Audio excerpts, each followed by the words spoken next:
Hello, I welcome you all in this course on power plant engineering. Today we will discuss hydro turbines, but before that we will continue our discussions on forces on the plates. Uh, in previous lecture, we have discussed force on a moving plate, and the force on the moving plate was turned out to be F is equal to rho AV, V minus U.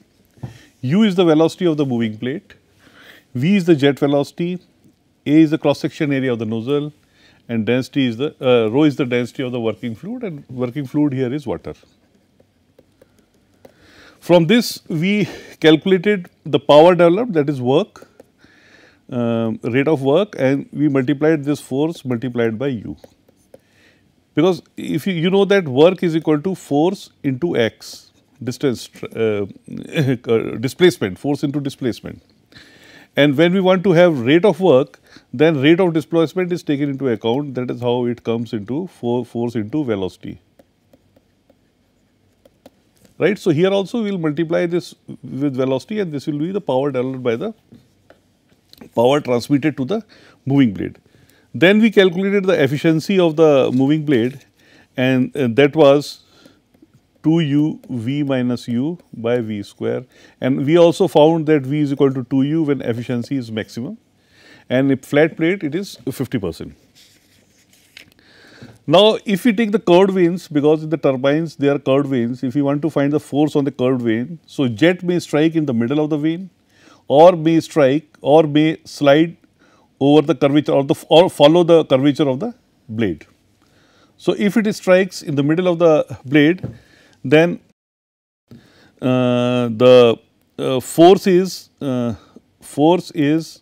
rho a v square 1 plus cos theta, where theta is the angle of deflection, or we may take this also as theta. If we take this as a theta, angle of deflection, then theta is normally equal to 165 degree. If the jet slides over the curvature of the vane, in that case the Fx is rho a v square cos theta plus cos phi. Cos theta is this, and this is cos phi. So, theta plus phi. So, this is rho a v square cos theta plus cos phi. This is the value force in the x direction. Here in this case, force will also be there in the y direction, and that is going to be equal to rho a v square sin theta minus sin phi. This we have already done. Now, if the curved vane is moving, here in this case the curved vane is not moving at all, but in actual turbine, if we consider the curved vane which is moving, in that case the force relative velocity will come into the picture, right. So, force on the blade will be equal to rho a v minus u 1 plus cos theta if the jet is striking in the middle of the curved plate. This is a curved plate, and jet is striking in the middle of the curved plate, and then it is getting reflected at an angle theta. So, it is rho v minus u square 1 plus cos theta. Now, in this case work is going to be just multiply this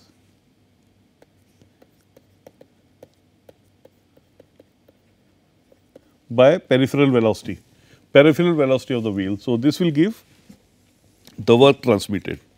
Now, again energy which is coming to the wheel is half mv square, that is rho a v v square. Now, this rho a v is the cross section area of the jet, v is the velocity. So, this will be giving the a v is the product of a and v is volumetric flow rate, and this volumetric flow rate when it is multiplied by the density, it will give you the mass flow rate. So, it is simply half mv square. Now, this half mv square is the energy which is coming on the plate, and this much of energy is being transmitted. So, if you want to find the efficiency of the whole process, it is going to be 2u v minus u whole square 1 plus cos theta divided by v cube. This v will multiply by v square, and it will become v cube, rho a and rho a, and this is a, small a. Right. So, this will be cancelled out, and this is the expression for the efficiency in this case when the blade is also moving with velocity u. jet is coming with velocity v. Now, in this case, if you want to find the relation between u and v when the efficiency is maximum or maximum amount of energy is transmitted, in that case we will have to differentiate this with respect to u as we did earlier also. So, it will give 2 u v square minus 2 u square v plus u cube 1 plus cos theta divided by v cube. Now, this is not dn by dt, this is only efficiency. Now, efficiency divided by du is going to be equal to 2 v square minus 4 uv plus 3 u square 1 plus cos theta divided by v cube. Now, if you take this is equal to 0, then you can find that v minus 3u and v minus u is equal to 0, right. Either this equal to 0 or this equal to 0, only in that case product can be 0. If v is equal to u, no energy will be transmitted because the jet and the plate both are moving with the same velocity. So, there will be no transmission of energy from the jet to the fluid, jet to the plate. But here in this case, when v is equal to 3u, in this case the transmission is going to be the maximum, and if you put the v is equal to 3u in this equation, we will get maximum efficiency is equal to 8 by 27 1 plus cos theta. This is the efficiency in the case when jet is striking in the middle of the curved vane, when the vane itself is moving with certain velocity. Now, in many of the turbines, the jet does not strike at the center of the blade. It it just slides over the curvature of the blade. Let me show it like this. So, jet will slide over the surface, right. So, this is the velocity through which the fluid should enter the blade. Suppose jet has velocity v1, v, and it is striking, it is coming towards the blade, and the blade is also moving with the velocity u, right. So, the relative velocity is going to be vector. If we take in a vector, then vector of v minus vector u, or vector v is equal to vector vr plus vector u, right. So, this is our vector vr. If we add this vector u, that is peripheral velocity of the plate, then this is the velocity v1 through which the jet should try to strike the blade. When jet is moving in this direction, that is also this is theta. If it is moving with the velocity theta from the peripheral velocity of the plate, then it will not strike the blade, it will simply follow the curvature of the blade. And when the jet will leave in this direction, when the jet will leave in this direction, plate is moving in this direction. This is also VR1, outset velocity VR1. Plate is moving in this direction, u, right. In that case, absolute velocity is going to be in this direction, that is V1. So, they are velocity triangles for the flow of fluid over a curved vane. Now, if we calculate the forces Fw, it is going to be rho a. Now, here we will take into account the relative velocity. Rho a Vr, Vw minus u. This is inlet triangle is going to be like this. So, this is V1, this is u, and this is this horizontal this is inlet velocity V. So, horizontal component is Vw, and this component is Vw minus u, minus u plus Vw1. This is for outlet triangle. When outlet triangle is like this, this is V1, this is u, and because they are in opposite direction, in similar fashion we have taken the signs, and this will give the force on the plate as rho a Vr Vw plus Vw1. It may be negative also. This may be negative also and it may be positive also. And we can say that VW plus minus VW1 into U, this will give the work, and this work can be equal to half mv square, rho A VR V minus V square minus VR square, change in kinetic energy.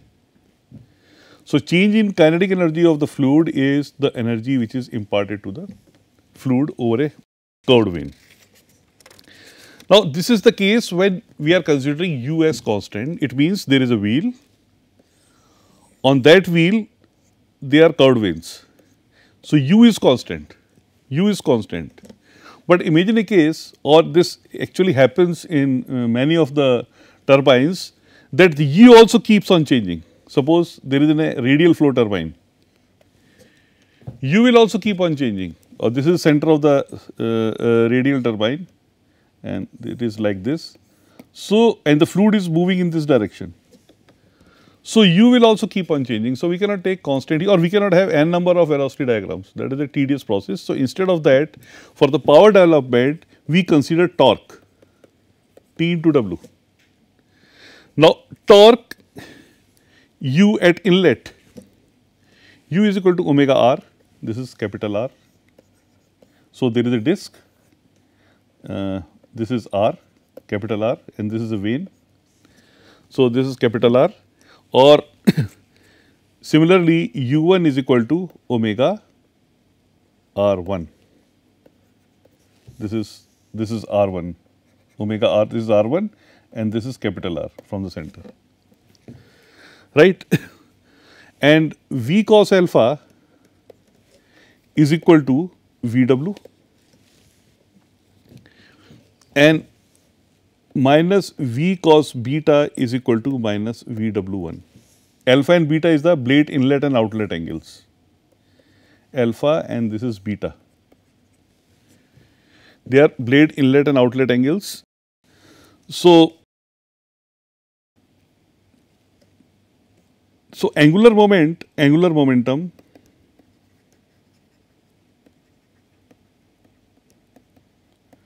is equal to rho q VWR. This is momentum multiplied by R. This will give the angular momentum. And similarly, at the outlet, the angular momentum is going to be rho q VW1 R1. Now, change in the angular momentum, the change in the angular momentum is going to be m VW, m is the mass flow rate of the fluid, VWR minus VW1 R1, and it is going to be equal to m VWR plus VW1 R1. Now, this is torque. In order to provide output P or W, it is equal to T omega m VWR plus VW1 R1 into omega. This will give the output of the rotating wheel. Now, m we can easily calculate, volumetric flow rate multiplied by the density of the fluid. Now, we will discuss the actual hydro turbines, and the simplest turbine is to discuss is the Pelton wheel. We will start with the impulse turbine, and one of the impulse turbine is Pelton wheel.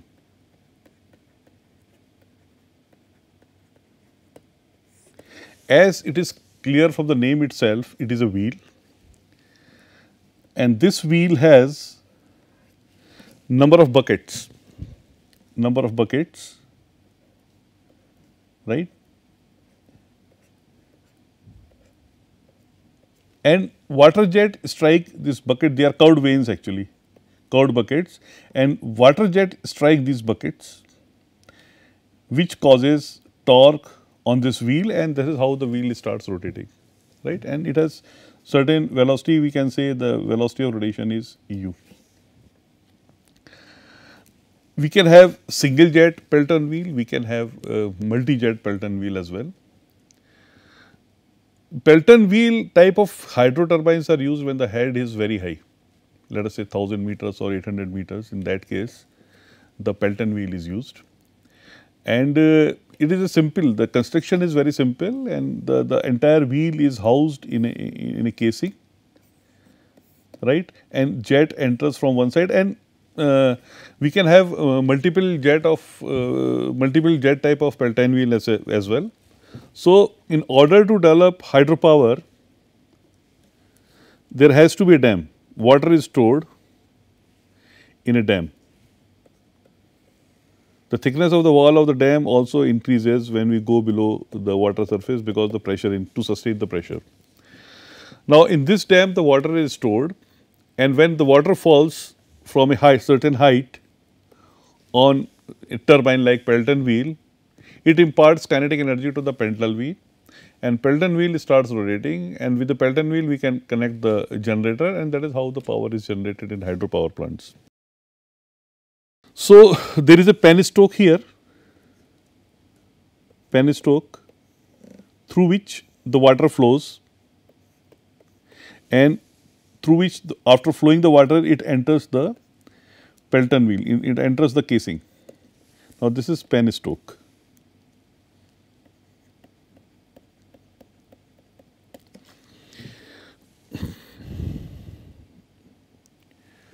During this course, there is a energy loss due to friction. So, total energy, some energy is lost due to friction. So, we have this much of energy, and let us say this is datum where z is equal to 0. This is Z3, exit of the Pelton wheel, this is Z1, right. Part of this will have kinetic energy, half V square or half rho V square we can take. If we want to take total energy, then half rho V square per unit volume. And this is pressure energy, because pressure will also be there. All this energy will be converted into kinetic energy here. There is a sphere here which controls the mass flow rate of the fluid, and fluid will strike the Pelton wheel, and the Pelton wheel will start rotating. Now, here in this case, if you look at the bucket of the Pelton wheel, it has a special type of construction. The construction of the Pelton wheel bucket is like this. The reason being, when the jet strikes the Pelton wheel bucket, this is known as a splitter. It is splitted in two parts and moves like this. Normally, this deflection is approximately 165 to 170 degree. Because the mass is equally divided in two parts, so vertical component it is cancelled out. So, we do not have any axial loading on this, the entire force is exerted in this direction, right. And if we want to draw the velocity diagram of Pelton wheel, so for velocity diagram, VW is V1, because this bucket is moving in this direction, let us say U, right, and this is V. So, it is V minus U. In x direction, it is relative velocity is V minus U. So, VR is V minus U, right. And if there are no losses, so we can say that VR1 also is equal to V minus U, right. Or if there are losses, in that case VR1 is equal to K V minus U, one constant is there, right. So, VW1 is equal to VR1 cos phi is through which it is the jet is deflected, minus U. I am talking about the outlet triangle, it is going to be like this. This is VR1, V1 and U, and this is phi. So, VR1 cos phi minus U will give us VW1, right. So, the work is going to be equal to mass flow rate V minus U,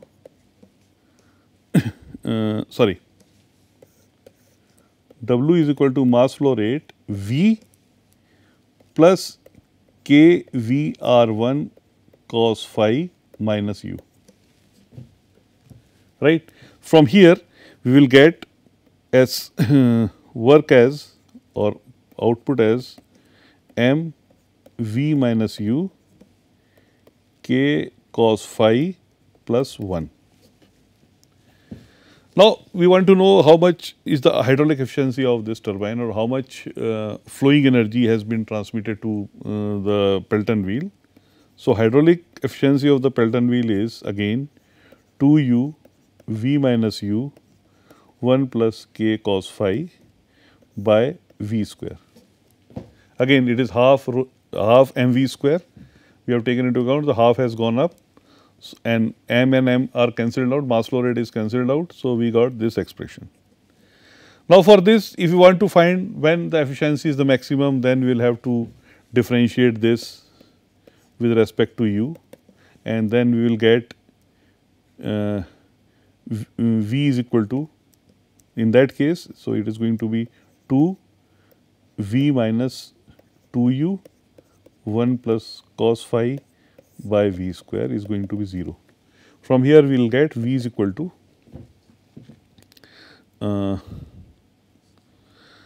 so now from here we will get the relation between v is a function of u and efficiency of maximum efficiency of this turbine. So, v is a function of u, v is equal to 2 times u. So, v is equal to 2 times u. So, maximum efficiency we are going to get 1 plus cos phi. When cos phi is 90, then it is 50%, right. Now, we will take the working properties of Pelton wheel, working properties of Pelton wheel. Now, when the fluid is coming from a certain height from the dam h, so the velocity at the end of the pen stroke when the fluid is entering the turbine. So, velocity here is going to be, ideally it is going to be v is equal to under root 2 g h, right. But in actual practice does not happen because there are certain losses, because one vane contracta is forming here. Due to this, the velocity is, the actual velocity is slightly less than this velocity which is expressed by this formula, and it is going to be v is equal to Cv under root 2 g h. The value of Cv varies, it varies between 0.97 to 0.99. And now, when we design a Pelton wheel, how to initiate the design of the Pelton wheel. So, this is how, because this height is known to us, it can always be measured. So, once this height can be measured, we can always find the velocity v at this point. We know we can calculate the friction losses also in the pen stroke. When we calculate the friction loss of in the pen stroke, we will be more close to the actual value, which is value of fluid velocity which is coming at the exit of the pen stroke. Now, peripheral velocity, what value of u we should take? We have seen that there has always been relation between v and u. We have several number of times we have taken v as a function of u. When it was a flat plate, it was v is equal to 2u, right. And when it was not a flat, it was a curved vane, then v is equal to u cos theta plus cos phi, if you remember, if the fluid is gliding over the plate surface. So, in Pelton wheel, you must have seen we have taken for the maximum efficiency, because we have to choose the value of u which will provide the maximum efficiency or maximum transmission of energy from fluid to the turbine wheel, right. So, in case of this Pelton wheel, we have seen that efficiency is half 1 plus cos phi, half 1 plus cos phi. So, if it is a flat plate, we can take v is equal to 2u always. But in case of Pelton wheel, it is half 1 plus cos phi. If we take phi is equal to 165 degree, deflection is 165 degree. So, then in that case, so not phi, deflection is 165 degree. So, it will be approximately 1 plus cos 15. No, deflection is okay, deflection is 165 degree.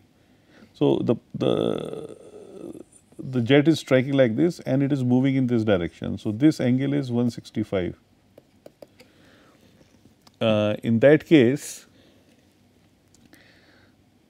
V is taken as 0.46 u, because here if you put the value 165 here, cos 165 is equal to minus cos 15, right. So, in that case we will get approximately V is equal to 0.46 u, and so it is taken assuming that angle of deflection is 165 degree. Now, diameter of Penstoke exit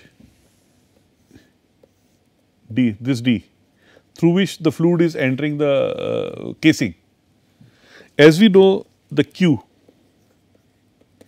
is equal to pi by 4 d square into V. V is the velocity at this point, and we have already calculated V is equal to under root 2 g h multiplied by C V. So, V is with us,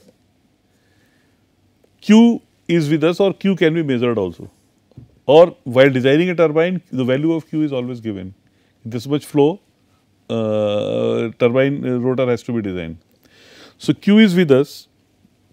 This can easily, from here we can find the value of D. So, D is going to be equal to 4 Q by pi k under root 2 g h raised to power 2 half. K can be, let us say K can be 0.9. What about D, diameter of the wheel? The diameter of the wheel is going to be, we can find easily from U is equal to pi d n by 60. This will give us the diameter of the wheel. Now, the third thing is, how many number of buckets should be provided on the wheel? That is critical. 1, 2, 3, 4, 5, 15. So, for this there is a term jet ratio. Jet ratio is diameter of the wheel divided by the diameter of the jet. And number of buckets in a Pelton turbine is going to be equal to Z by 2 plus 15, or 0.5 m plus 15, m is the jet ratio, right. And this will give you the number of buckets in a Pelton wheel. Normally, it has been realized for m between 11 to 14, it gives the maximum, the Pelton wheel gives the maximum efficiency.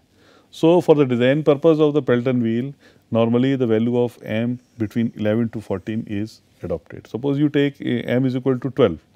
To 12, I mean this 6 plus 15, 21 buckets have to be there. The selection of m depends upon the size of the wheel also, as it is clear. It is a function of diameter of the wheel. Higher the diameter of the wheel, more is going to be the value of, higher is going to be the value of m. Lower the diameter of the wheel, lower is going to be the value of m. That is all for today. In the next lecture, we will continue with the reaction turbines. Thank you very much.